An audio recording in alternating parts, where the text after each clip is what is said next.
So thank you for joining me today, and congratulations on being named one of ISA's top 25 screenwriters to watch. That's amazing. I'm sure that feels pretty good to get that recognition. Oh, yeah, no, thank you so much. I don't know, it just feels real. It's like, oh man, finally in an interview, where you have to talk about screenwriting.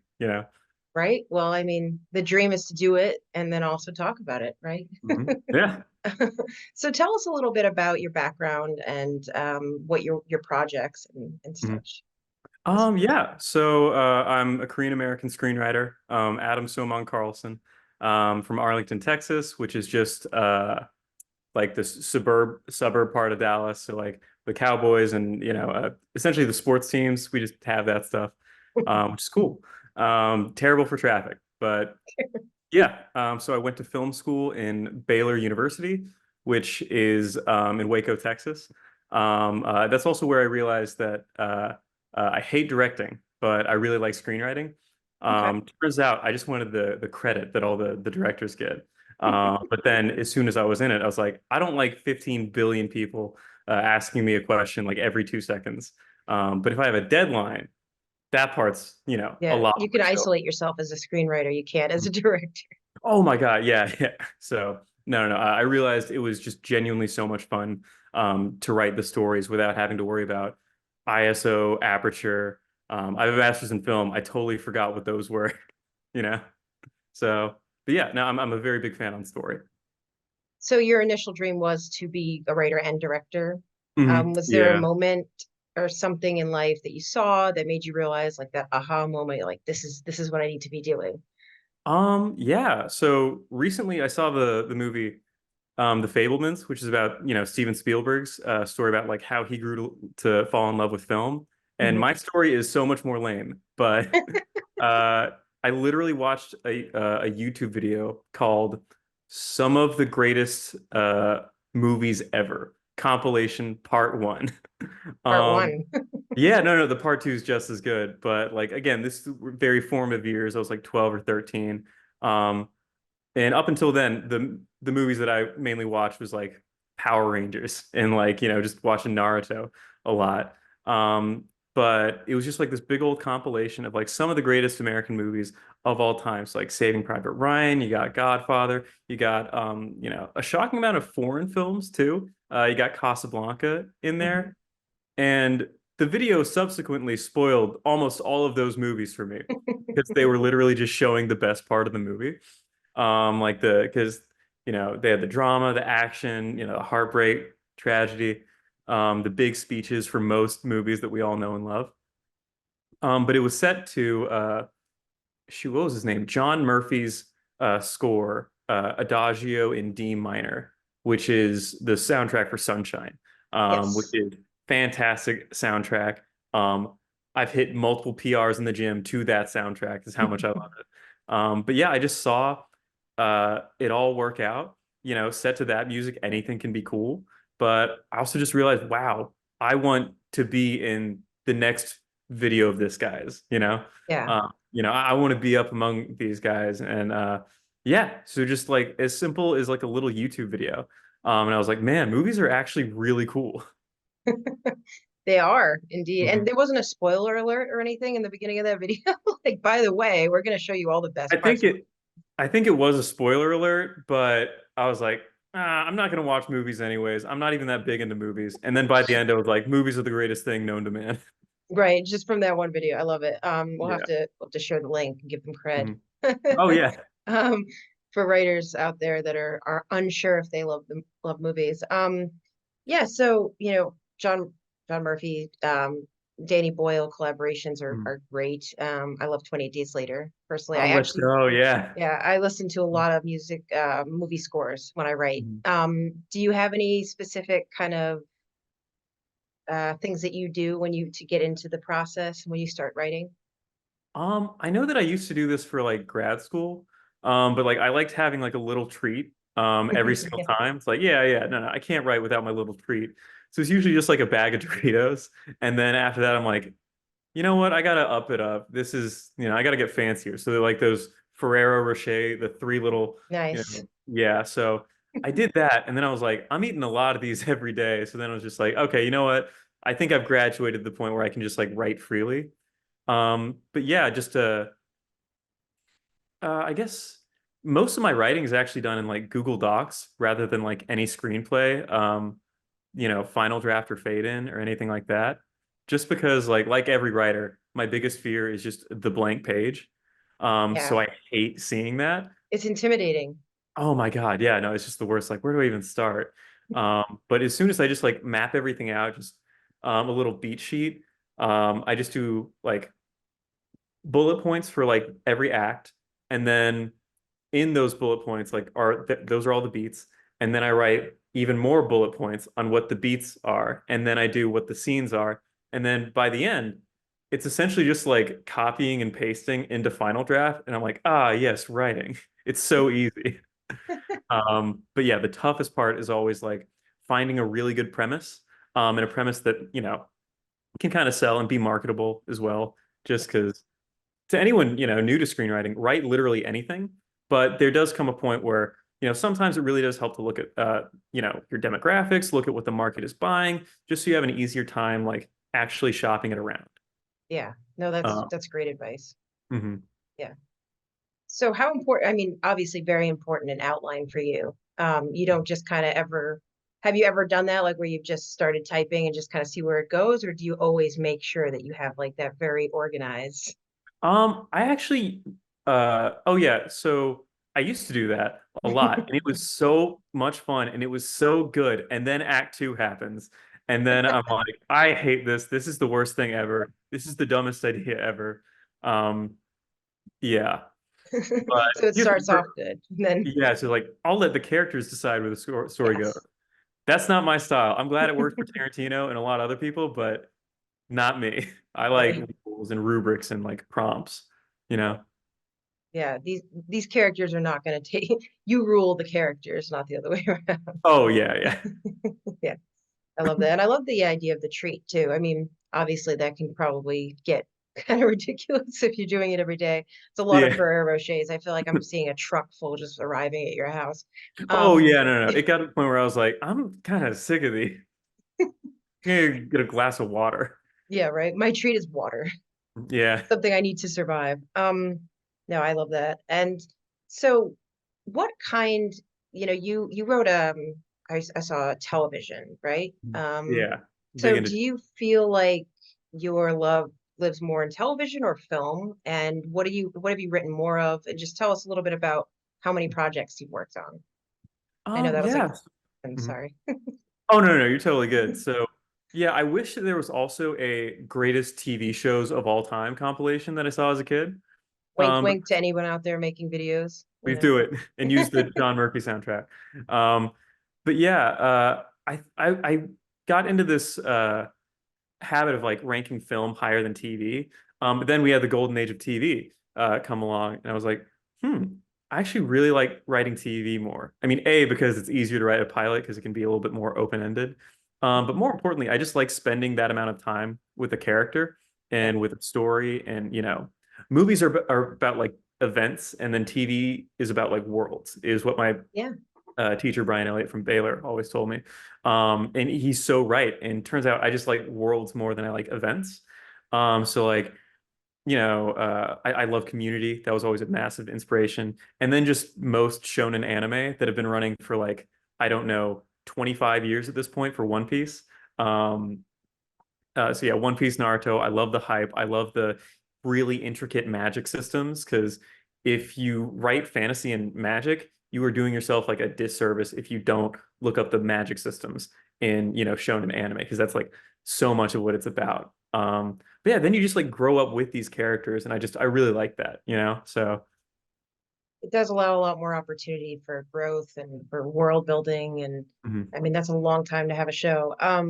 So tell us a bit about what you're working on and have Mhm. worked on as far as your projects, Okay, so do you want the ISA thing that I'm working on right now, just in or general.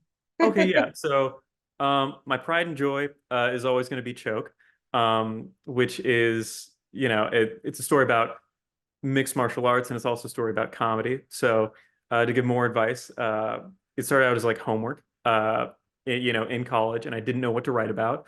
So my teacher, Brian Elliott, just said, hey, if you don't know what to write about for a TV show, just take two things that you really like and then that don't go together and then make them go together. Oh, And that's nice. yeah, no, I was like, oh my, oh my God, that's awesome. So I really like action and I really like comedy. Everything that I write is, action comedies, but preferably action comedies that can make you cry. So I love having a lot of heart in there too. Um, but yeah, so Choke is about, a struggling Korean American comedian who refuses to do Asian jokes. So she turns to the world of professional women's mixed martial arts in order to A, grow her fan base and get famous that way, and B, get some material that doesn't revolve around her race. Um, and yeah, it's essentially about the two things that people always kind of overestimate their skill in, like A, being funny. Like when you see someone bombing on stand-up, you're like, oh, I could do that. And Yeah, then right. oh man, that was kind of tough. And then fighting. Just ask any man what animal he thinks that he could beat. Most of the time, they're just wrong. I thought I'd do well in a fight, and then I started taking more martial arts class, like Muay Thai and Brazilian Jiu-Jitsu, for like researching this. And oh my God, I have gotten my ass handed to me so many times by people who are so small and so much younger than me. Um, but yeah, it's a show that very near and dear to me. MMA is only getting bigger. Stand up also only getting bigger with Netflix.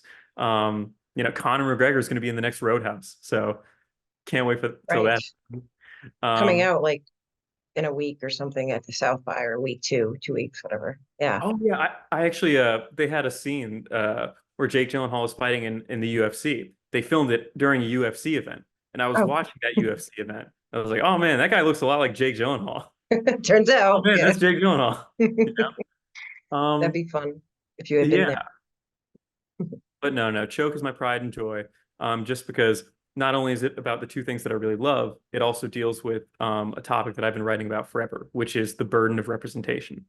Um, you know, and when it comes to the burden of representation, I had to do some, talks over this in like my grad school class. So I'm trying to remember exactly the right words that I used. But essentially, since there's so few people who are in the spotlight from historically marginalized communities like women, minorities, gay people, etc. Since there's so few of those people who like actually get roles and actually get seen by the masses. Um, okay, yeah, I wrote it down. They are often burdened with the responsibility of speaking for their entire group, you know. And as an Asian American, I've always wanted to see more, Asians in media. Like again, I'm half white, so like the white part of me, whenever I saw a movie and saw a white guy as the lead, it didn't do anything for me, you know. It's like, oh yeah, cool. But when I saw an Asian lead like Jackie Chan, I was like, yo, he's like me, he's like my family, he's like, like all this and that. And again, I'm very white passing, so maybe not visually, but it genuinely does mean something to see Asian stories up on the big screen when they haven't. But the only problem with that is that when an Asian movie does bad, when it's not good, there's always this fear of like, wait, I have to be good or else I am making it worse for everyone like me. If I mess up at the box office, then Hollywood's going to think Asian people aren't bankable. Let's make less Asian stories. So there's always this thing of like, you know, I have to be good or else I'm taking my whole people back. When in reality, I just want to say the jokes that I want to say. I just want to do what I want to do, completely, divorced from race, religion, all that stuff. Yeah. And yeah, and that's something that not only Asian comedians have to deal with, it's something that female comedians have to deal with, but it's also something that female fighters have to deal with. Um, I love MMA, but honestly, we got one of the worst like MMA communities. We got one of the worst fan bases out there, and we're getting better. But again, there is this stigma that women fight boring just because there are less knockouts. Shocker, but not shocker like that. When you have lower weight classes, there are less knockouts. That's just Right. how it goes. And the male flyweights, they don't get called boring as much as women do. But since it's a political act nowadays to put women in fighting in a sport, women are constantly being made fun of, or people like switch the channel as soon as a women's fight comes on because women fight boring. If you think that's true, look up Zhang Weili versus Joanna Jędrzejczyk. I don't know how to spell the last name either, but it is one of the most fantastic fights I've seen in my entire life. Absolute barn burner. There's an actual storyline to it as well. It's one person, he's the former champ. She just lost to this lady. She's trying to get her crown back. And then, Zhang Wei Li, China just got into the MMA game. So she's representing an entire country. And then, they go to war for like 5 rounds straight.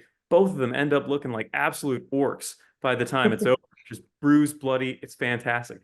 But in the last round, what do they do before they fight?